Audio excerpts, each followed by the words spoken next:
Hey guys, what is up? My name is Megan and welcome back to my channel, or welcome if you're new. I hope you guys are doing well and staying safe, and welcome to today's video, which is a middle grades recommendation video. I have done some of these in the past. I believe my last one was done in like early to mid 2024. I believe all my recommendation videos down below. This time the list has 9 books on it, and there are a mixture of genres. We have fantasy, middle grade mysteries, contemporary, and some spooky books as well to discuss, obviously in a spoiler-free way. Some of these books I've never talked about on my channel, others I have talked about frequently over the last year, and so I've tried to make them in an order where I'll talk about the books I at least talked about first, and then move into the books I've talked a lot about. And if there are any reviews for the books that I have done, I will also leave them in the description in case you're interested in learning more about those specific books. Without further ado, let's hop on in. The first book I'm going to talk about, I haven't talked about on my channel at all, and that is Pirates of Dark Sea by Catherine Doyle. This is a standalone middle grade fantasy books, and it is obviously a middle grade pirate story, which I haven't read a lot of pirate stories. I've always looked for more because I'm obsessed with them, so I decided to pick this one up. This actually follows a main character named Max, who he and his brother have always heard this story of the Pirates of Dark Sea and this captain on this ship that is magic, but obviously they're not so sure it actually exists because they've never seen it. They wait for it every year on the beach because apparently it comes out like once a year or something like that, but they've never actually seen the ship. At the same time, our main character's brother Christopher is kind of battling with health issues. He's in the hospital, and so his family is spending a lot of time grieving and worrying for his brother.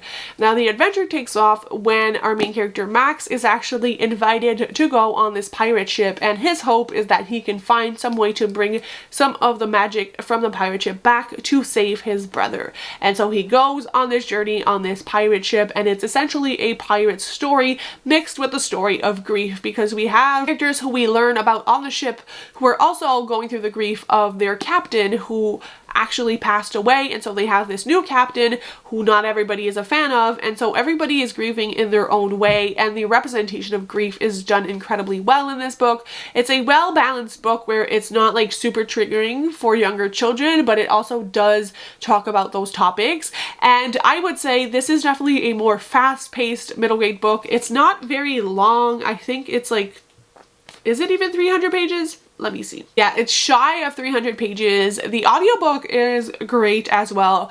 Now, I think I would give this book like a 3.75 stars. Is it an all-time favorite middle grade? No, but do I think that if you're looking for a pirate story, amazing. If you're looking for a book that discusses grief, it's also super well done. I just think I would have liked it to be a series because I am a middle grade series girly, because I think we didn't have the right amount of time with the characters, and I do feel like the pacing was a little bit quick. But overall, this was an incredibly fun time.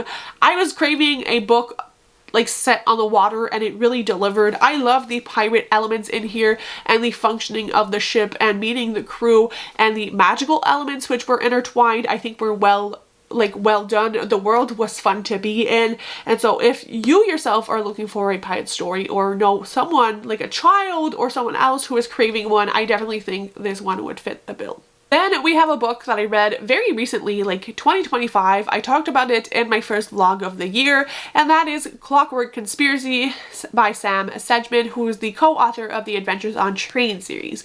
And this, I will say, is very reminiscent of the Adventures on Train series, but with clocks. So the story behind this is we follow a main character whose dad is the lead horologist at the Big Ben. So his dad works the clock, he rewinds the time, makes sure the clock is always balanced and telling the right time. And so at the beginning of the story, our main character goes with his dad to Big Ben to work on the clock. However, his dad goes missing inside the clock, and therefore it's up to our main character and his friends who he meets along the way to solve the mystery of what happened to his dad. Now, this is reminiscent of Adventures on Trains because of the kind of information you get about clocks. Adventures on Train very much teaches you about trains and the way they work, and this was done in the same way when it comes to clocks. Sam Sedgman is a very much like a nerd when it comes to those things. He's the one who had all this information about trains for the train series, and it shows that he knows its stuff with the clocks, and that was a very interesting part of the story. I really liked the discussions around time and why telling time is important, and just all of that information on clocks, which was all new to me. I really enjoyed.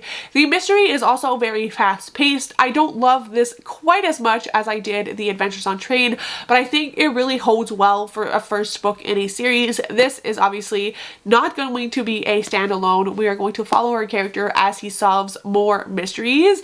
I will say, like, the people, like the side characters, were really enjoyable.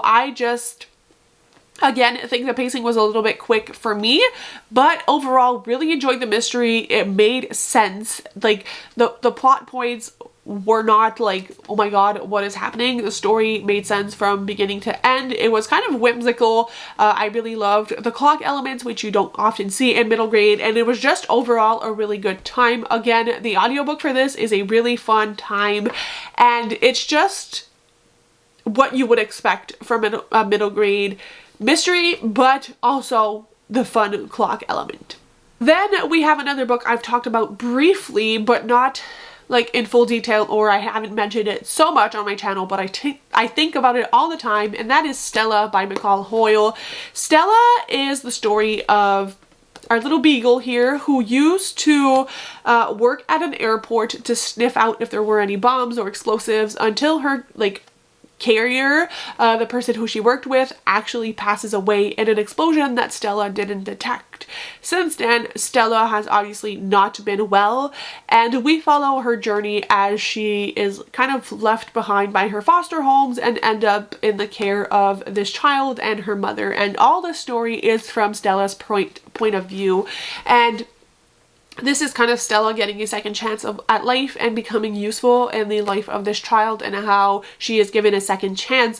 I cried reading this book because books about dogs make me very emotional. I love animals, and I think witnessing these kinds of stories, especially about a working dog who is no longer working, was so thought-provoking, and I loved the relationships and the demonstration that relationships can be hard and that dogs also go through trauma and all of that. I just think it was absolutely wonderful. McCall Hoyle is one of my favorite authors. She has written YA books before, and I love them, and this is exactly what I love from her. She also does great representation for like epilepsy and other like health issues and such, which are also incorporated in this book. It's light as well. Like, it's not just like you're gonna sob your eyes out, but it does pack a punch. It's also shorter than like 200 pages. So if you're looking for like a smaller middle grade book, if you're looking for a fun contemporary that's a little bit different because we're not following the perspective of a human, I highly recommend this one. This was a standout for me in 2024. I absolutely adored it. Then we have a book that actually has its full spoiler-free review, and that is Ember Spark and the Thunder of Dragons by Abby Elphinstone. This is, again, the first in a middle grade fantasy series. It is for younger middle grade. It does read a little bit younger than my usual preference, but I actually end up loving this book. Now, this is the story of a main character who ends up learning that magical beasts are a thing and like they coexist in her world, and she becomes a vet apprentice to this kind of very weird man, and she becomes a vet apprentice with this other boy who goes to school with her. This is the story of her learning about herself, going through a period of growth, because our main character at the same time is going through the fact that her father has actually abandoned her family, and so she's kind of grieving with that, and she obviously isn't doing so well, and she has this very big fear that people are just going to up and leave, and so she doesn't want to make friends. She doesn't really want to be involved with the other boy who's an apprentice, and so it's the story of her growth, but also an action-packed fantasy stories with mythical creatures. And what is really fun about this is that you feel like you're learning about this world and are in the main character's shoes. Like, it was so fun to witness all of these magical beasts and learn all the quirky ways in which like they are going to help them and save them and nurse them back to health. The main character was really fun to follow. She is a more realistic middle grade protagonist in the sense that she does a lot of things wrong. She is rude to people. Her grief is kind of overtaking her, and obviously she reacts like a 10-year-old, for example, would, and that made her really realistic in my eyes. But she also owns up to her mistakes and learns so much along the way. So I definitely think this is kind of a character growth story with the magical elements, and the pacing of this is fun. Again, it's a shorter middle grade book and I really enjoyed it, and I definitely will be picking up the second book. So it was enough for me to want to continue this series. Absolutely stellar recommendation here. We then have The Secret Dead Club. This was a book club pick for my Sprinkle of Magic book club, and it's a spooky middle grade book. It's again super short. A lot of these are very short books, and this actually follows a main character named Wednesday who can see ghosts. She doesn't really want to see ghosts. It's kind of just a thing with her family where everybody sees ghosts until they hit puberty, and then most of them stop seeing ghosts.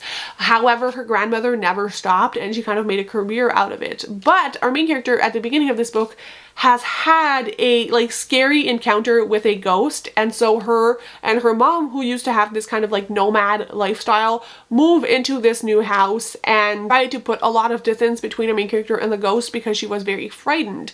But once she gets to this new school, she, one, realizes that there are ghosts, and two, is brought kind of into this club for, like, it's called the Secret Dead Club, and it is with her and other young girls who they have a reason for wanting to interact with ghosts. Again, this is kind of a story of grief because the young girls are grieving something, obviously, and someone, and it's the story of them, but also a friendship story and just coming to terms with like the afterlife. This is just also like a spooky fun time.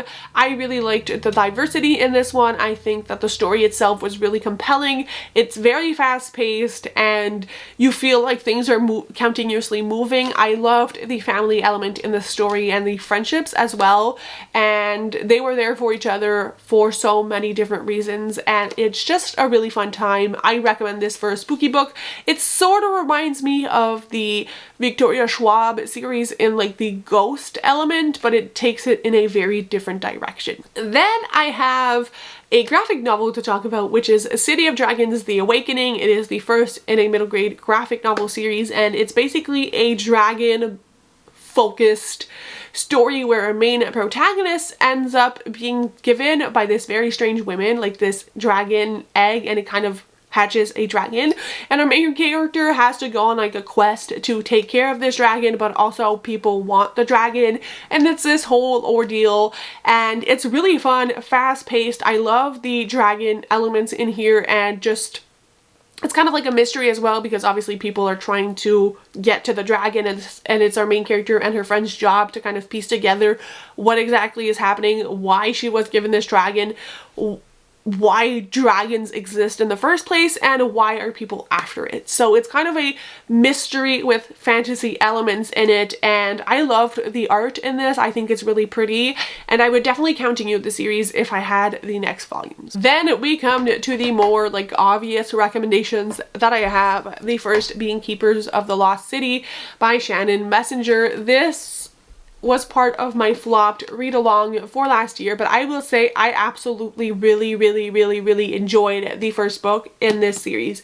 Keeper of the Lost Cities, I feel like it's such an easy recommendation because everybody has kind of read this series. I know a lot of adults who have read this. It was popular on BookTube a couple of years ago, and it's just been such a big series. It's like 9.5 books long by this point, but essentially it follows a main character named Sophie Foster, who is a telepath, and she learns about her abilities and obviously is in danger. It's very much chosen one trope.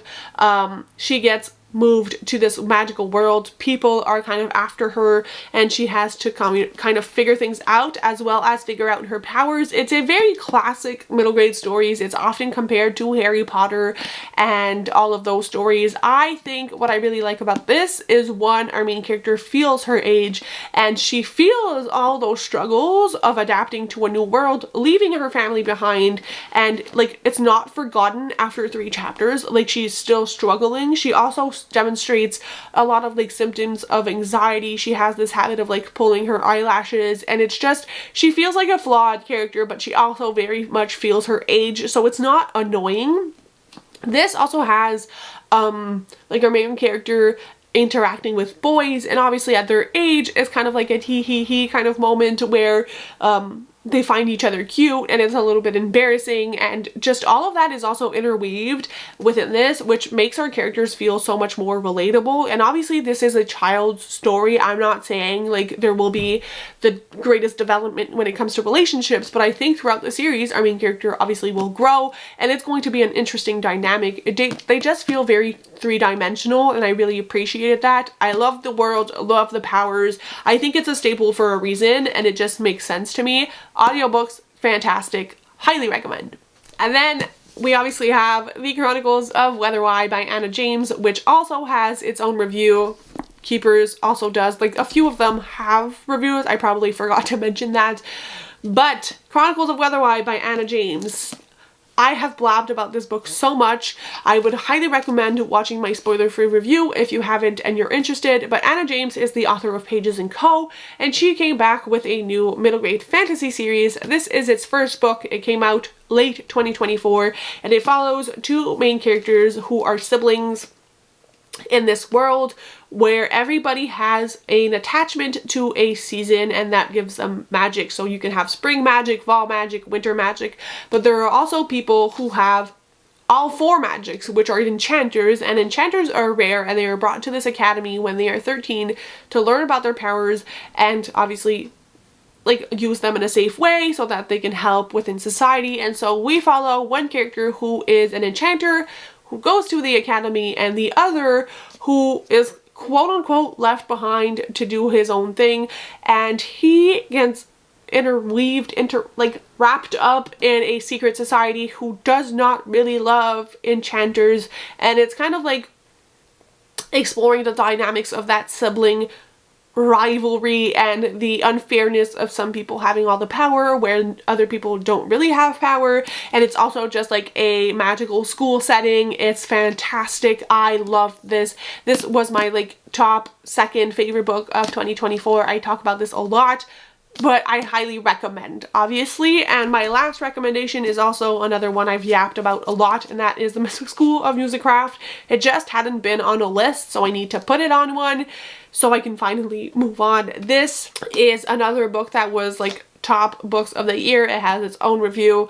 This is the first book in a middle grade series that follows a main protagonist who has magic abilities, and magic in this world is music, so you have to like play instruments and become very good at them in order to hone in on your magic. And she gets sent to the Mystwick School of Musicraft, which is the school where the highest ranking kids go to learn about music and magic, but she's not exactly sent there for those specific reasons. And in book 1, it's that whole entire story that unravels. We have like ghosts and paranormal elements and music and a again school setting. Our main character is absolutely fantastic to follow, and the audiobooks are the best way to do these books. They have the music intertwined in it, and further down the series after book 2 they are actually not in print and only via audiobook. So just putting that out there. But honestly, it's such a fantastic series. But again, I've yapped about this one a lot, so I will stop it at that. So those were all my book recommendations. I'm assuming a lot of these were predictable, but for those of you who don't watch my channel and just wanted some more middle grade inspiration, I hope this helped. Again, I will leave all of my middle grade recommendations videos down below if you want some more, and if not, I'll see you very soon with another video. Bye guys, happy reading!